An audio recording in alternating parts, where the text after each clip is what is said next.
ہمارے ہاں نا کچھ لوگ تو تباً سخت ہیں، اللہ معاف فرمائے، اور کچھ رد عمل کے طور پر سخت ہو گئے۔ کچھ باتیں دلوں میں بیٹھ گئی ہیں جنہوں نے طبیعتوں کو سخت کر دیا ہے۔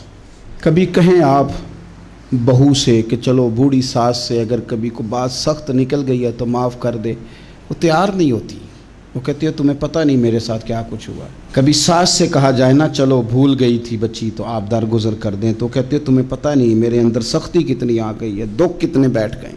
ہم نا طبیعتوں میں سختی کر بیٹھے، ہمارے دل دھڑکتے ضرور ہیں لیکن صرف اپنے بچوں کے لیے، ہمارے سینوں میں درد اٹھتا ضرور ہے لیکن صرف اپنوں کے لیے۔ ہم نے نا 2 4 5 6 باتیں جمع کر کے ان پر پورا ذہن بنا کے سخت ہو گئے ہیں، طبیعتیں سخت ہیں، دل سخت ہیں۔ میرے نبی پاک صلی اللہ تعالی علیہ وسلم نے فرمایا، یہ حدیث مسلم شریف میں موجود ہے، فرمایا جنت میں وہ لوگ داخل کیے جائیں گے جن کے دل چڑیوں کی طرح نرم ہیں۔ نرم دل کے لوگ، معاف کر دینے والے، جلدی مان جانے والے۔ ایک صاحب تھے، اپنے بھائی سے ناراض ہو گئے اور انہوں نے رشتے سے انکار کر دیا، پہلے ان کے بیٹے کی وہیں پہ نسبت تھی، انکار کر دیا۔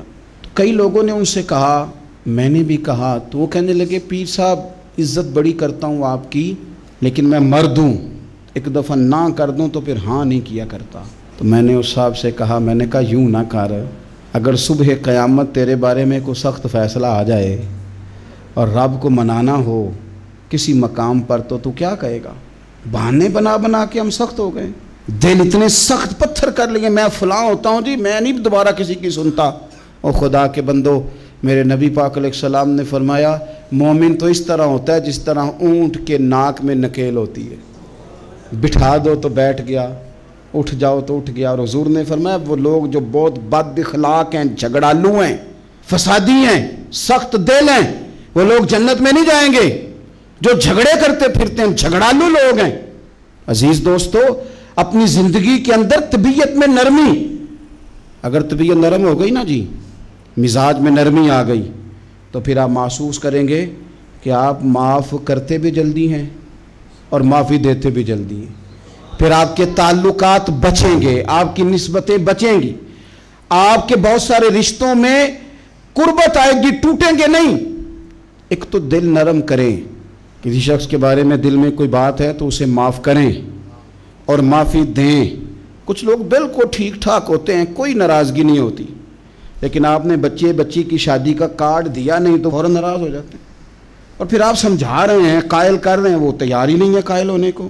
سنو اور اس حدیث کو یاد رکھنا، نبی پاک صلی اللہ تعالیٰ علیہ وسلم نے فرمایا جس کے پاس اس کا بھائی عذر لایا، بھائی معافی مانگنے آیا اور پھر اس نے معاف نہ کیا، اللہ کے حبیب فرماتے میرے حوض کوثر پہ نہ آئے۔ تو سخت ہو کے بیٹھ گیا ہے، تو کہتا ہے میرے سے پہلے سنے، میں آپ کو بتاؤں اس نے میرے ساتھ کیا کیا، اور ٹھہر جا۔ اگر حساب کتاب کے بعد معافی والا اصول رکھ لیا جائے کہ پہلے حساب کتاب ہوگا، غلطیوں کا مداوع ہوگا، پھر معافی ہوگی، تو یہی حساب اگر رب کریم بندوں کے ساتھ کرے تو پھر میں اور آپ کدھر جائیں گے؟ تو اس سادی بات پہ آ جاؤ نا، تو 2 جملوں میں حضور نے سمجھائی ہے، فرمایا تم رب کے بندوں کو معاف کر دو، اللہ تمہیں معاف کر دے گا۔ رمضان المبارک کے تشریف لانے سے پہلے اپنی طبیعت کے اندر ایسا ذوق لائیں، ایسی طبیعت لائیں کہ ہم نے معافی دینی بھی ہے اور معافی لینی بھی ہے۔